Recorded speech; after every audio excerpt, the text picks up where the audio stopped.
It's a sure thing. Change, change. Expect a miracle change.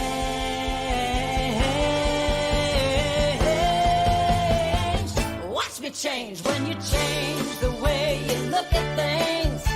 The things you look at change. When you change the way you look at things, the things you look at change. When you change the way you look at things, the things you look at change.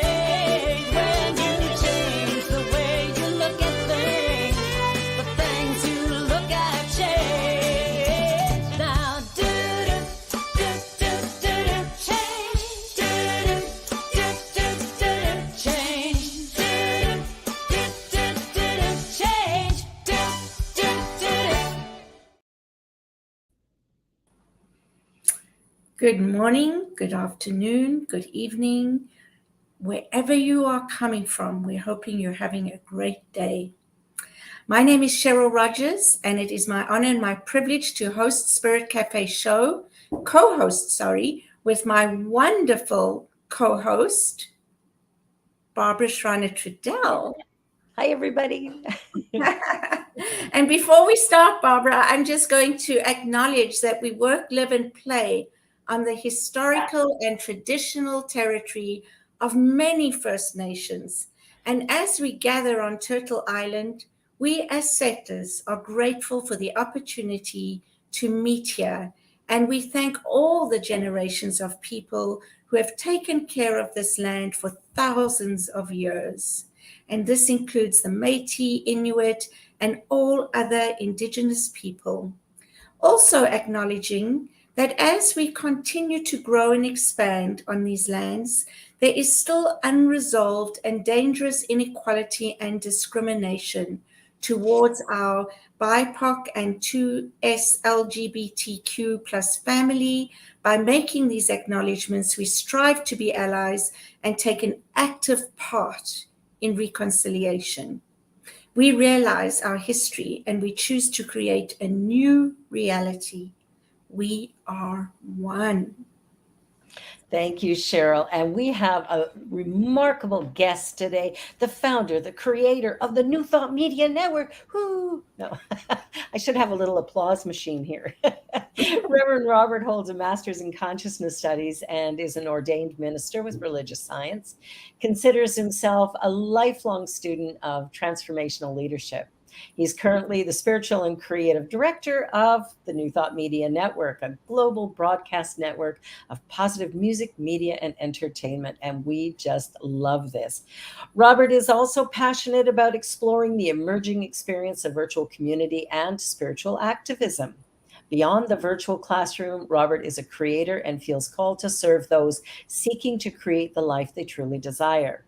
He is a dynamic spiritual leader, passionate firebrand speaker and teacher, as well as a personal coach, spiritual business consultant, and thought leader that continually finds ways to share the New Thought philosophy in paradigm-shifting ways. Welcome, Robert. Rev Robert, we're so glad you're here. Welcome, welcome. And today we're going to talk about trans rights or lack of them in the US and what's going on here in Canada as well. So, Rev Robert, can you sort of fill us in a little bit on what's happening south of our border? Yes, absolutely. And I want to say thank you for having me on the program today. It's always as the visionary and driving force, let's say, of this network. It's always great when somebody says, "Hey, you want to come on my show?" He's like, "I don't want to come on your show." And we're so grateful to have you and that you took the time, Rev Robert. Yeah. Thank you. Absolutely. Thank you. So, and I want to start off today by just recognizing that in this philosophy of New Thought, we teach a philosophy of oneness. We teach that we're all part of this one thing called life. And whether you want to call that life or God or Buddha or Allah or Vishnu or Kuan Yin or source energy or whatever you want to call it, it's all this oneness. And we're all part of that. And what I see happening right now, specifically in the United States, and we're going to talk a little bit about some of what's happening in Canada as well, and what we know is happening in Europe as well. When we look at trans rights, I think we have to recognize that they're human rights. Yes. And unfortunately, the prevailing wind, if you will, in America is we don't understand, and so we're afraid. Yes. And because of that fear, because we're afraid that you being you and you being authentic to who you are might somehow make me less of who I am, well, that's just bunk. That's hooey. I have the unique experience of raising a couple of transgender teens right now. Now, as parents, that's can be a shock when your teen comes to you. And our eldest came to us at 13. So we're 5 years, just about 5 years into this now, into this experience. They're going to turn 18 in just another month and a half, couple months. And it's a learning process that you're not any different than the person I raised. You look different. You're not wearing the same clothes I thought you would be wearing at this point in your life. There are expectations that I had that won't happen in the way I anticipated, but it's not my life. And I don't get to live my kid's life. And that experience, so I would have called myself an ally before my eldest came out to us in this way.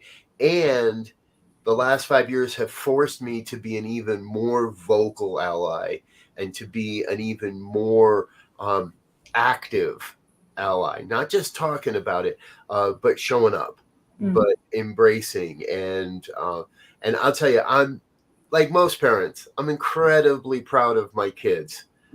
Incredibly proud that they're being who they came here to be. I do have my own concerns sometimes that it may not exactly be safe to take them into certain situations.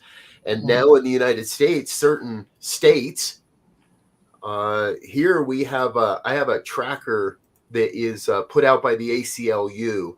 There are currently 490, almost 500 anti-trans or anti-LGBT bills.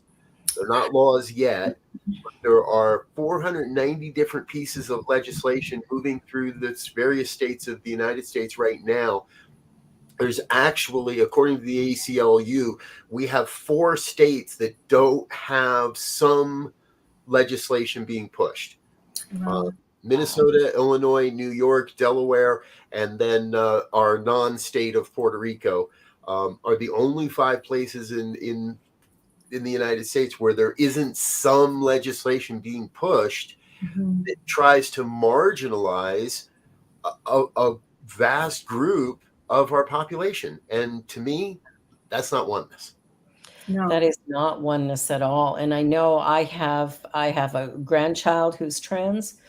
I have, members of my congregation who are trans, and I know a whole lot of people who identify in a way that is different than myself. Right. And to exclude is, that to me is a criminal act. And in Canada, we do have a bill that was passed in 2017 that assures the rights of transgender people. And we still have an uprising from the belly of the beast, basically, of people going, this is against women's rights. This is against. So there is probably as much hatred, misinformation, and chaos going on here in Canada as well. Fortunately, our government has not passed laws, but I think the safety of trans community is really what we need to concern ourselves with. These people need to be protected. And how we do that is going to be conversations like this to raise awareness. Yep. If somebody's born in the wrong body, who am I to say what's right or what isn't right? My daughter goes to school with fabulous young person who, Mm-hmm. when they came out as trans, I went, yeah. Like I wasn't surprised. It's like I always knew at some level that they were, misaligned in that body. And so it's like, how do we begin to share information that allows people to come to understand what's going on rather than to make assumptions and to listen to falsehoods and to get on the hate machine? That's, Yeah. Yeah. And something you said, Robert, that the fear is, what people hide behind. They hide behind those comments, like, I have no problem with transgender people as long as my tax dollars are not going to support them in any way, right? And I mean, that is really saying I do have a problem. I just don't want to say I have a problem. I'm saying it in a different way. And so what it makes me think about is how we other people, when we're afraid, when we're ignorant, and we don't understand things, we create that separation, because of fear. And so I don't know what the answer is, because why should it matter?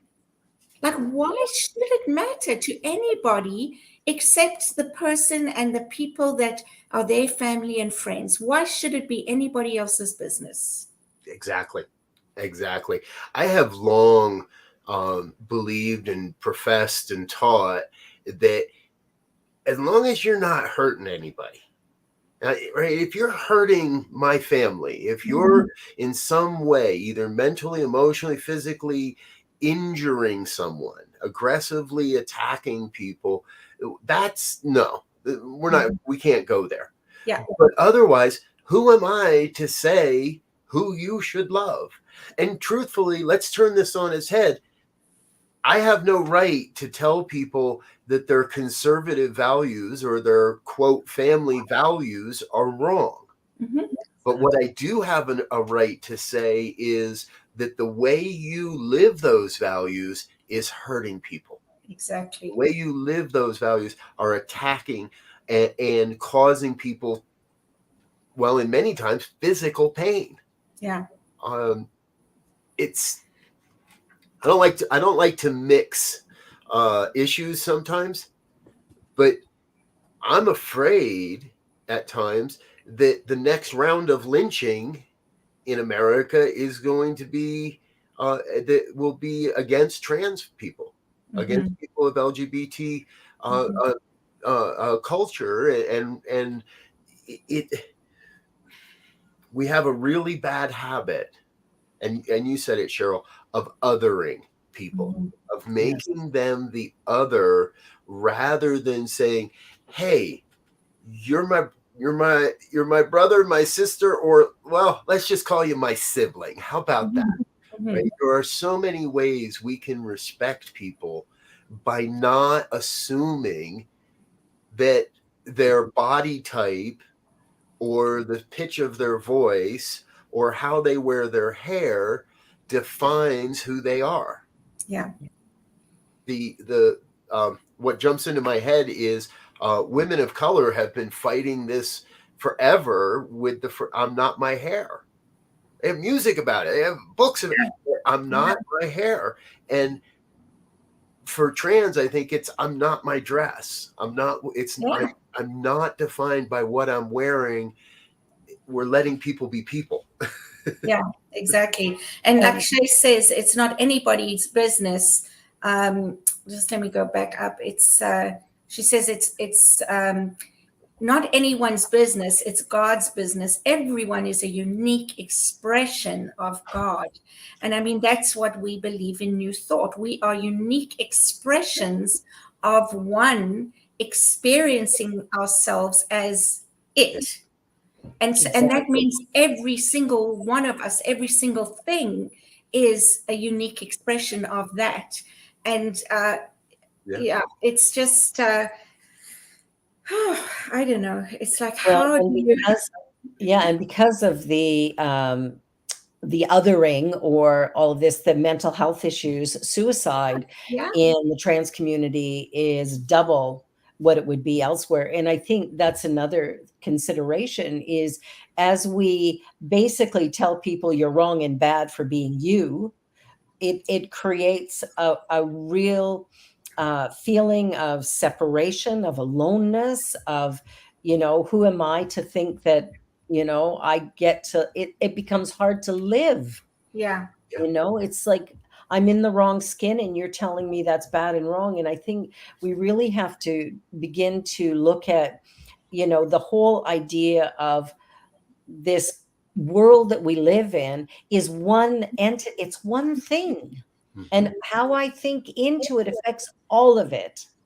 And Yeah. so we want to really start checking in with how we treat one another. I remember the first trans person I knew was in the 80s. I worked for the Calgary Herald in Calgary, Alberta, and one of the gentlemen there had his full change to a woman and came back to work in the 80s. Wow. And I thought, whoa, she is so brave. But some of the women, they would go into the bathroom, and if she came in, they'd run and leave, going, oh, I'm not having a man in here. This is not a man. This is a woman. And eventually she had to leave the employment of the Herald because she couldn't exist in the hate Environment. that was being created. Yep. So I have a quick question because I have never in my life been accosted or harassed by a gay man in a men's bathroom. Have either of you ever been harassed or accosted by a trans man or even another woman Or a lesbian woman. Yeah. or a lesbian in a public bathroom? Never. Never. I can't find anybody. Yeah. I've been asking all kinds of people for a few years now. I can't find anybody. I can't find any evidence. Yeah. That, and what I know from my teen is, and he's trans male, and he uses men's bathrooms. Of course. And when we travel, he and I go together. Yes. Yeah, that's smart. Right? Because I think there's more of a likelihood for a trans person to be accosted or harassed in a public bathroom than there is for, quote, a cisgendered person to be accosted or harassed. It's a non-issue. These things don't happen. Yeah. Everybody just wants to go in peace. I just want to go in, get done with what I got to get done with my business and get out. I'm not there. Right?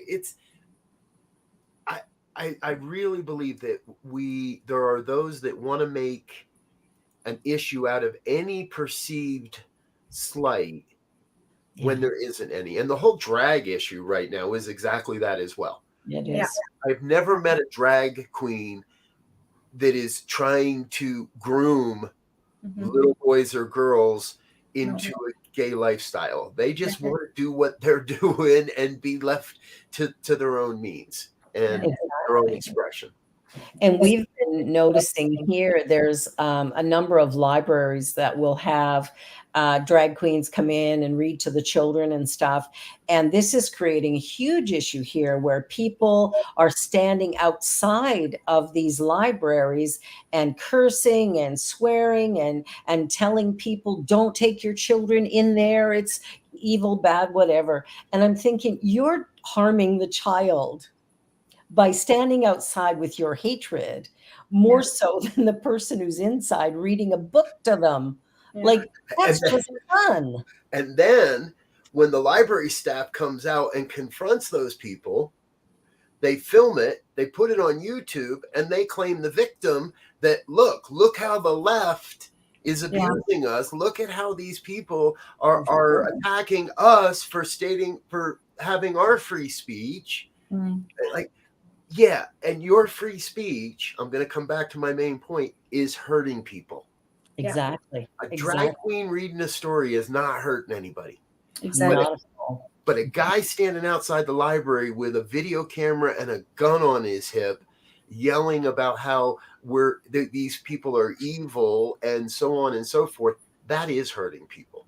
Yeah, that's harming children, adults, and it's really causing harm in the drag community, which, I don't understand any of this hate. How much do we have to hate our own self to project it onto others? And I think Mhm. that's what it comes down to is I hate on others because I hate me, Right. not because Yeah. not because I think I'm great. It's like I'm projecting any of my insecurities to diminish someone else in my eyes in the hopes that it raises me. And the Yeah. truth is that all of us are created unique and special. We're all children of this one infinite universe. And I'll tell you, it's time for us to create some big time change. Yes, absolutely. And a moment ago, Fiona said that othering is baked into the experience of being human, and Yeah. that is, I believe, one of the great callings and one of the great opportunities for new thought Mhm. Yeah. for spiritual folk out there to stand up and say, "Wait a minute." That's not what we believe, and that's not what we're going to teach. And so, how do I go out into the world and show my alliance and show that this is not where we're going in the world? These Mhm. these really are antiquated beliefs that are showing their face to once and for all be excised from the human consciousness. Yeah. We have to continue to stand on our foundation of oneness. Yeah. Recently, I was invited by a group, um, really unique group of people, and they want to do church a little different, and so they're doing a Saturday night thing, and it's mostly music, and they even say heavy on the music, light on the talk, and I got invited to do the talk on the Mother's Day celebration. Hmm. Now, they've also invited a female minister to provide the talk for the Father's Day celebration coming up in a few weeks. Mhm. So, and they asked me to come in and do this. And the whole talk is embracing the divine feminine. And so I wore a skirt. Nice. I wore a skirt. I wore a t-shirt, a tie-dye t-shirt, and I actually had a women's cut jacket that I wore that night. Mhm. So let's be truthful. Women's clothing is so much cooler and so much more fun and so much like I So started many more choices. I started wearing skirts a long time ago just because well they're more comfortable on a hot summer day and everything else that and I find skirts with pockets by the way. So Yes, those are the best. I know how important that is. And what I realized is I'm in liberal Colorado. I'm in a Mhm. liberal community. Not one person gave me any grief. Yeah. Right? I'm cisgendered male and proud of that. Mhm. Proud of my relationship with my wife and my kids, and I felt it was necessary to be able. What does it look like if I show up wearing a three-piece suit to talk about the embracing the divine feminine? Mhm. Yeah. I have my feminine side as well. I have those aspects within me, and I know so many women that are willing to express their male self, their male uh, inner male into the divine male when it's appropriate, when it's necessary, when it feels right. Yeah. We're back to that same piece of we've got to let people be who they are Mhm. Mhm. because who they are is important to the evolution of human consciousness. Exactly. Yeah. You're not contributing if all you're doing is trying to stay safe from being attacked, if all you're doing is trying to stay under the radar so that you're not harassed for simply trying to be who you inside you know who you are. And not Mhm. one of us can tell anybody else who they are. Every one of us knows exactly who we are inside. And I believe we're looking for ways to express that. The New Thought movement is an avenue, I believe, through which we have to embrace that and actually promote Mm. people being who they really came here to be. Mhm. Yeah. And that's exactly why I created the Joy Show on Fridays. There's just one you. Mhm. And I had a transgender male on who is a cop here in Toronto. And, Oh, wow. he's yeah, exactly, right? And he has the, the rainbow flag on his uniform as part of his uniform. Wow. And, I think it's just important that we find a way to be accepting of one another, but it starts with accepting ourselves. If we can't accept ourselves, we're not going to accept anybody else. And that's part of the journey. Well, we're going to take a little commercial break. You're watching Spirit Cafe here on the New Thought Media Network. So don't go away. We're going to be right back with our founder, Reverend Robert. New Thought Media Network is on the rise. We're looking to grow with you. Do you have technical media experience or perhaps a desire to learn? Are you willing to volunteer your precious time and attention? We share this message to benefit all.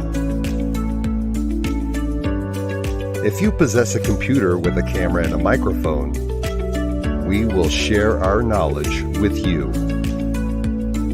Behind the scenes or being the star, let us bless our one. Contact us at info@ntmedia.org.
Well, welcome back to Spirit Cafe. We're talking about trans rights or lack of, and things that we might do to help shift that. And we've got the wonderful, remarkable Reverend Robert here, and of course, my beautiful co-host, Cheryl, just sharing a conversation about what's right and how do we begin to shift consciousness.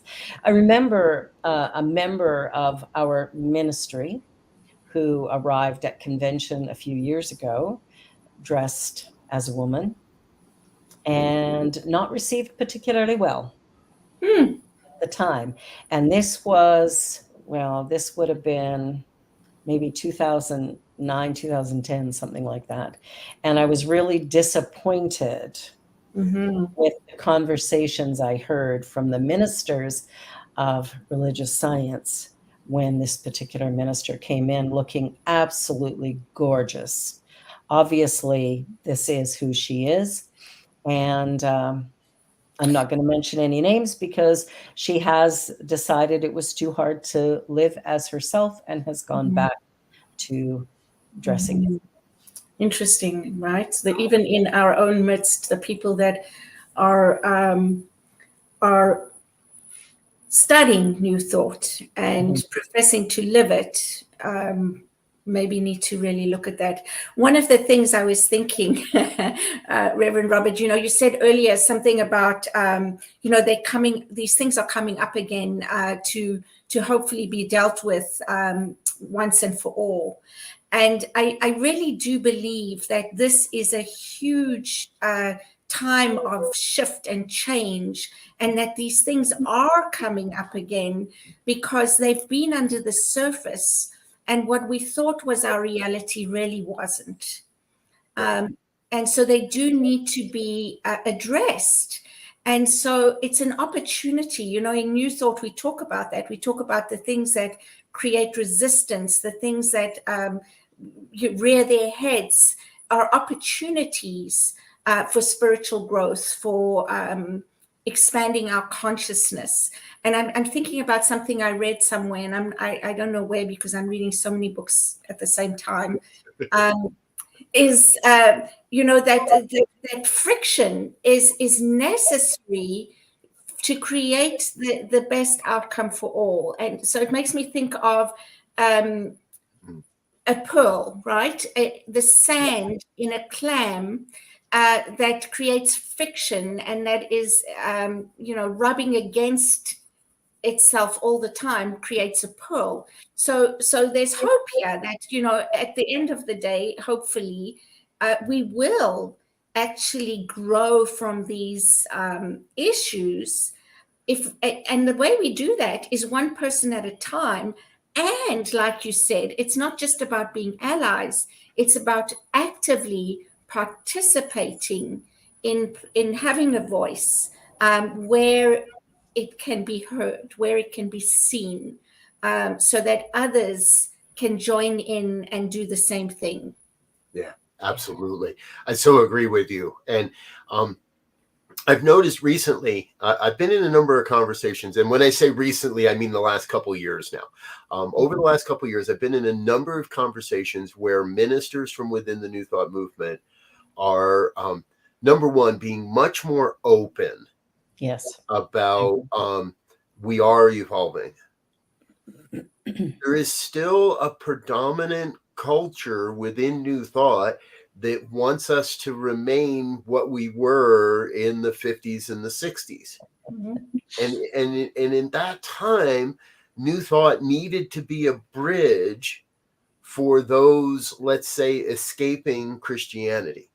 Yeah. New Thought was served as a bridge for those that were becoming disillusioned with the Christian traditions and wanted to find something more empowering, something different.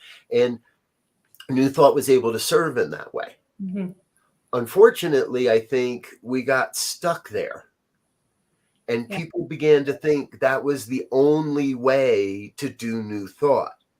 We come together on Sundays, we sit down, we pray, you put some money in the basket. Maybe you like the talk, maybe you don't, but it doesn't really matter because you're locked in, you're now part of this community. And God forbid if you went down the road to the Unity Church, or God forbid if you went up the road to the Religious Science Church, or any of that kind of stuff. And we got locked into this perspective that there's only one way to do this. Mm-hmm. New Thought, by its very, very basics, is an evolutionary teaching. Mm-hmm. And sorry, I'm trying to catch what Shay is saying here as well at the same time. But New Thought is ultimately a place for us to embrace the evolution of human consciousness. And so right now, I think we need to be that bridge, not for escaping Christians or those fleeing the Christian belief, but those that are feeling oppressed and feeling cast aside by society as a whole. Yeah. And that was, I was really upset in the ways that we didn't embrace the Black Lives Matter movement. Mm-hmm. Oh, exactly. And we're doing it again. Now we're doing a little bit better this time. And I'm talking about New Thought, not the general society. In New Thought, we're doing it a little bit better when it comes to trans rights. CSL did feature a trans female on their stage, on the stage of the February 2022 conference in Palm Springs. Gabrielle Claiborne was one of our keynote speakers at that conference, and she is a transgender woman. And we're doing a little bit better, but there are times when it feels like we need the old culture to age out. Mm. And that might be true. That might be true. I noticed in our last convention, which was just a couple months ago, that the inclusiveness of it seemed so much better than previous conventions I had attended. And I was still surprised when people expressed their irritation at having to listen to Spanish and English going back and forth. And, I thought, what do you think Spanish speakers have been doing for decades? And we can't deal with it for a couple of days? And you know what? It was only a few minutes because it was when the translations weren't coming up on the screen the way they were supposed to. So it was merely a few minutes, and the irritation was quite, and so we're talking about diversity, we're talking about inclusion, but then when it inconveniences us, which it will sometimes, Absolutely. we're reacting like my rights are being violated. I think we have to just take a moment, take a pause, and consider another person's experience. We've had Spanish speaking people in the New Thought movement for a long time, and we have absolutely forced them to listen to English everything. And now we're moving that. Now we got to get the French in there, which we're not quite there yet. My family is Francophone. I'm not, but my husband and daughter are. And, finding French material can be a little bit more challenging, especially in North America. So we've got some work to do when it comes to the idea of oneness. We talk a good talk. Yes. And I think we need to put our feet to the ground and go, where does the rubber hit the road? And are we willing to check ourselves every moment? Yep. And go, am I being inclusive? I'm teaching oneness. Am I really being that? Yes. And how are we showing up? How are we doing that, right? I like what Shay says, and she's talking about, the vibration, the high vibrational frequencies of love, acceptance, inclusion, and so on from the real teachings of Jesus. And what were they, right? Jesus came here to show us who we are, to show us how to live and what we can do and how we could be, just as he did and as he was. And so if we did live by those teachings, oh my goodness, can you imagine by the real teachings, what a wonderful world this would be. Exactly. And Fiona was talking about praying in French, like raise a timid hand to pray in French. It's like, yes, pray in French. I think we're on a journey of really kind of, sifting the sands a little bit to try and wake ourselves up. And I think the idea of really sort of pushing the boundaries, which is what I hope we do on this show as much as possible, is to talk about the ways in which we ourselves are not meeting the challenge of today's society and how we can become real advocates for human rights. I noticed even when I was using a walker a year ago at the Unity Convention, I was irritating people by either being too slow or trying to get through the crowds. And I thought, wow, we're a bunch of new thought ministers, practitioners, licensed teachers, and we're annoyed because somebody has a disability. Like, I'm just... And to me, that's malpractice. It is malpractice. Right? As ministers, practitioners, as licensed Unity teachers, we're not required to take out malpractice insurance. Thank you. I'm happy for that. But I got a sister-in-law who's a doctor, and I know all about it, right? Oh, yes. And I hear about it. And however, that's malpractice. Yeah. And there's a lot of that I see. And again, to me, that is it points to part of the fear. It points to holding on to the glory days, if you will, holding on to how it's always been. And we lose sight that this is an evolutionary teaching, and that means we have to evolve with it. It would appall me to overhear some of the things that were probably said about you at that convention, because you're using something to support you in being there and being a part of it. Now, I'm not going to call people out by name either.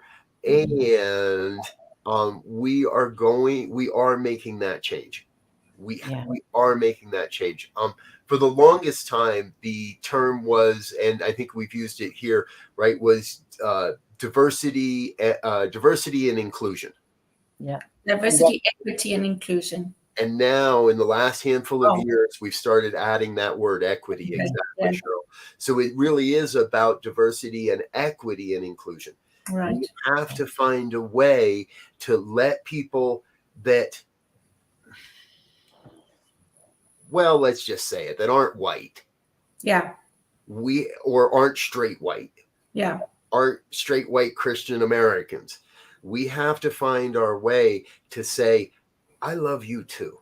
Yeah. I honor you too. I respect who you are, and I'm not going to assume this is a phase or something you're going through or an experiment or any of that. Mm-hmm. You know, over the last 10 years, it's been pretty acceptable for men to not wear a tie. Mm-hmm. I still like wearing ties, and I wear them on occasion, and sometimes I don't wear a tie on a Sunday morning, but it became acceptable for men to not wear a tie. Mm-hmm. So why is it so unacceptable for me to wear a skirt or something a little frilly or maybe a little lacy or whatever it might be? Pink or Pink, yes. men have been wearing kilts in Scotland forever. And nobody's laughing at those guys. Exactly. Early Scotsmen. And again, I think this is New Thought's greatest opportunity. I do too. Is to lead by example. Yeah. I'm going to be in Florida in July for a couple of weeks. Wow. Right. And I do plan on saying gay. Let's put it that way. I plan on using that word. I plan on, and I have to clear this with the communities that I'm working with as well. But I think that's the place we need to go. Yeah. And I was starting this a little earlier. Ministers are moving to Florida, and I heard one of them say she's planning to move her entire ministry to Florida because that's where the work most needs to be done right now. Yeah. That is, if you look at the United States, Texas is pretty close behind. Right now, there are in Florida alone, there are 10 anti-LGBTQ pieces of legislation. In Texas, it's 53. Wow. Right. Wow. So if you're in Texas, you need to get vocal and get mobilized in the New Thought movement that we're not going to stand for this anymore. If you're in Florida, we need to be able to stand up and say we're not going to do this anymore. Mm-hmm. So I want to check with these communities before they happen, but I'm actually considering doing my Sunday presentation in drag. I like it. And that would be awesome. One, to make the point, yeah, it's a little scary what happens if somebody in that audience is more of that conservative bent, if you will. But I think it's time we actually make that stand. And I want to be clear. There's a lot of, if you look at the news cycles these days, every day there's another person being revealed for their hypocrisy because they did drag at one point or time or another in their lives. Yeah. And the thing I keep seeing is these people do this. I will call out Rudy Giuliani. Let's do that. Right. Yeah. There's a lot of instances of him in drag. Mm-hmm. Every one of those was to make fun of people. Yeah. It was a joke. It was putting people down. It was making fun of people. It was for the laugh track. Mm-hmm. Yeah. I think it's time, if for male ministers in well, so he says though, Robert, maybe he enjoyed it. Well, yeah, he might have. Hiding behind that, right? Yeah, hiding behind the joke, but really, yeah. And so, is that a case where Giuliani can't be himself? Maybe. Is it a place where he's just putting down another group? Maybe. We don't really know. Again, I can't know what anybody is truly feeling inside around how they are and who they are and how they represent. Yeah. But I think the time is here for people to show up and say, I'm going to be in drag, not to make fun of you, but to stand in solidarity with people. Yes. I would love to see New Thought go to Kentucky for Pride this year. Mm-hmm. Now, in Florida, they have almost outlawed Pride celebrations. It's going to be very interesting to see what happens this coming year in Florida, because the legislation that has been passed can be interpreted that any representation is illegal and can end up not just in a ticket, but end up in jail. Right. I would love to see 1,000 New Thought ministers show up in Nashville and say, this country doesn't believe in what you're doing to people. And I know there's more than enough good people in Florida and in Kentucky and in Tennessee and in all these different places, Texas, that don't want this. Yeah. But it's being pushed down their throat by old white guys in charge. Yeah.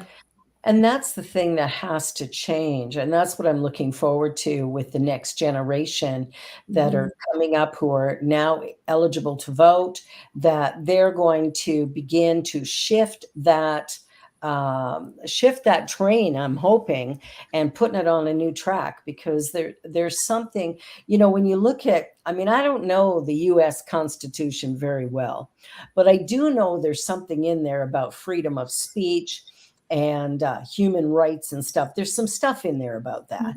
And it's being trampled on with women, with trans, with LGBT, with the drag community. It's like people are being trounced on by your cisgender white male. Yep. Well, and when that Constitution was written, human rights meant male rights, white male rights. Right, because women weren't yet actually considered.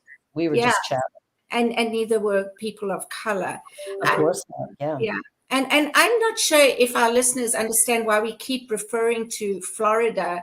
And this morning I saw this article, largest U.S. gay rights group issues Florida travel advisory. And it's saying that the largest LGBTQ rights organization in the U.S. joined other civil rights organizations Tuesday, this was yesterday, in issuing a travel advisory for Florida, warning that newly passed laws and policies may pose risks to minorities, immigrants, and gay travelers. Wow. So we're on the verge of bringing back the Green Book. And for those that don't know, the Green Book was a travel guide for people of color during the Jim Crow era, where you needed to know where the safe place to stay for the night was and which towns not to travel in after dark. And we're on the verge of that again for LGBTQ because of who you love. Wow. Well, and Fiona's saying that in Western Europe, they're being advised to not travel to red states. Wow. Interesting. And here's the thing, right? Prayer is important. Prayer, it works.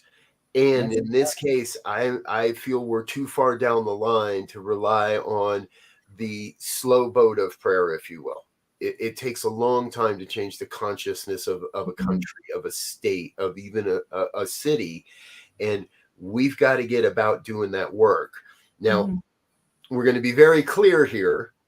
We do not advocate who to vote for, and we do not tell you what to vote for or how to vote, but we can be very clear that it's important for us to vote. And if anybody here by chance is listening under the age of 30, well, I'm going to drop a link in the chat box for you because we want you to run for something. Yes. Now, this is an organization here in the United States. It is focused towards those under the age of 30, and it is designed to help people get involved at the local, state, and national level in the political discourse, in the political process.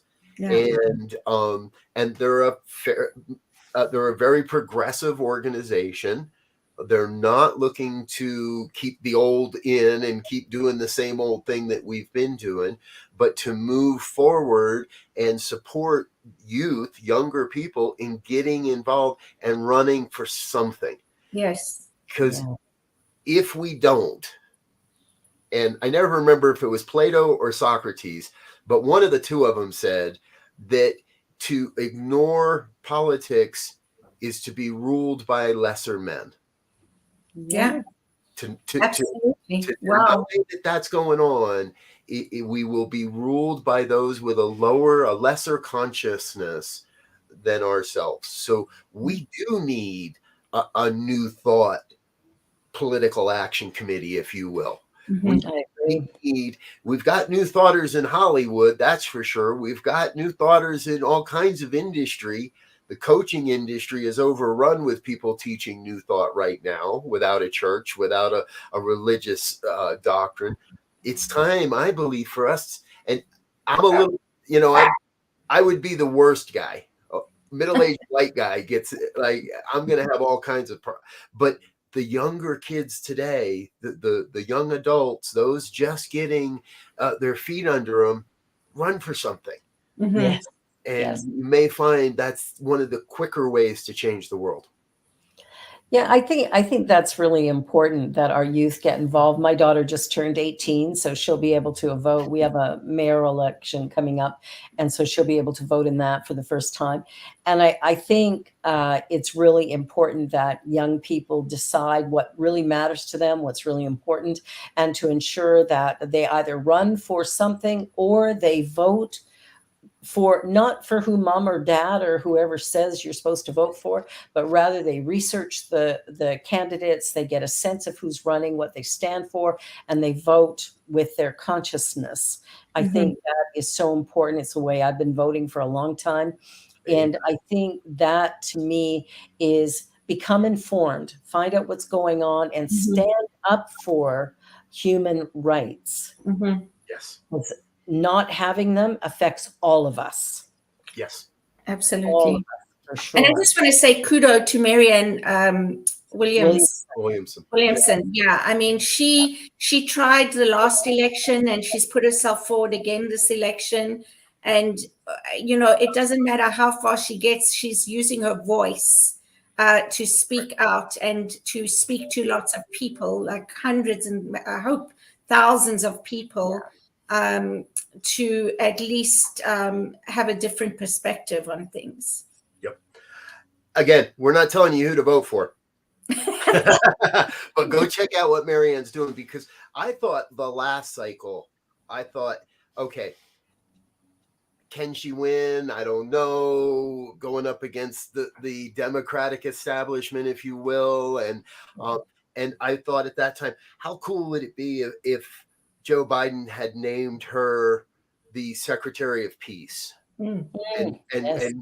this is an old idea by Dennis Kucinich, who I liked a long time back too now, to develop a cabinet level position, a Department of Peace. Yes. We've got a Department of War. We've got a department of every other thing out there. Let's have a Department of Peace, and let's put Marianne in that place so that she can and affect that. And this year, it seems to be even tougher for her because she's going up directly against an old white guy. It's it's within the party. So the Democratic Party in the United States has already announced they're not going to hold presidential primaries. They're not going to hold debates. They're not going to give her really any help whatsoever in getting her voice heard. Now, the rest of us can help get her voice heard. Does that make her a viable candidate? I can't answer that. But what I can answer is, if she keeps doing what she's doing, she's going to inspire younger people to get involved. And sooner or later, somebody's going to have to take her seriously. Yeah. And Absolutely. that might mean a Department of Peace or an appointment to Health and Human Services or so I applaud her for being willing really to put herself into a dangerous, if you will, situation by professing to push forward some new views, and not even new views, just to really champion a new thought perspective in politics. Yeah, I agree. A Absolutely. really interesting perspective for sure. I was surprised last time when I heard she was putting herself forward. I thought, wow, good on you. And I think that's what we're looking for is people who will stand for what they believe in and speak truth to stupid. Yeah. Yeah. You have to have courage, and you have to have great dedication and commitment. And, you know, my hope is that more people like that will come forward at the same time, so that it's a movement that grows, you know, and eventually there'll be that tipping point. And it takes a village, right? It takes all of us to participate in some way. And I think sometimes we forget where the power really lies. You know, we've got it in our heads, the power is the president or the senators or the governors, but there's no power there. That's an individual. The power is in the masses. It's like when we rise up together, we begin to create, we can create great change, but it has to come from the base. And unfortunately, because of the way people have been suppressed, the othering that we were talking about earlier, people are reluctant to go up against the perceived power of current suppressed and conditioned, and conditioning, for sure. all those things. Yeah. And this would be a whole nother episode because we don't have time today, folks. But I'm also pretty clear that the time is now, the time is near for a new constitutional convention in the United States. I think the time has arrived where after 200 plus years, we've got a pretty good idea of what's working and what's not, and to sit down and create something different, create the next wave, if you will. I'm not going to even believe that it would be easy, but the American political system is broken because I can't. There comes a certain point where it would be irresponsible, it would be malpractice to vote for a third party candidate or a marginalized candidate, because the prospect of Donald J. Trump ending up in that office again here in the United States is far too dangerous.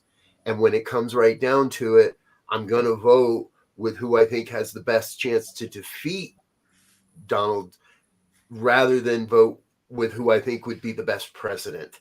And that is incredibly, it points directly at the fact that the system is broken and we need to start doing it differently.